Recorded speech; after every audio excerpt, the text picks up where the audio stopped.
কে কে ভালোবাসো বন্ধুরা বলো আমার মতন এরকম ডিমের বড়া খেতে। এই দেখো, এটা হচ্ছে ডিমের বড়া। মুরগির ডিম দিয়েও বানাতে পারো, এটা কিন্তু মাছের ডিম না বন্ধুরা, মুরগির ডিম দিয়েও বানাতে পারো, হাঁসের ডিম দিয়েও বানাতে পারো। এই যে ডিমের বড়া কিভাবে বানিয়েছি দাঁড়াও তোমাদের জানাচ্ছি। আপাতত বড়াটাকে একটু এরকম করে দিতে হবে, কারণ ভেতরে যদি নরম নরম থাকে তখন তো খারাপ লাগবে খেতে। এই দেখো এখানে গোলাটা রয়েছে, এটার মধ্যে দিয়েছি ধনেপাতা, পেঁয়াজ কুচি, লঙ্কা কুচি, বেসন। 4টে ডিমের বানাচ্ছি এটা, হ্যাঁ তাও 7-8টা হচ্ছে।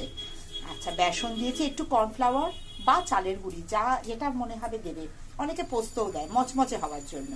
আর এর মধ্যে সামান্য একটু রসুন বাটা, একটু আদা বাটা, একটু পেঁয়াজ বাটা, অল্প একদম এই চামচের একটু খানিক দেবে, নুন দেবে, আর গোলমরিচের গুঁড়োও কেউ দেয়, কেউ কাঁচা লঙ্কা দেয়, যেটা ইচ্ছা। এ ভালো করে একটু হলুদ দেবে, ভালো করে ফেটিয়ে নেবে।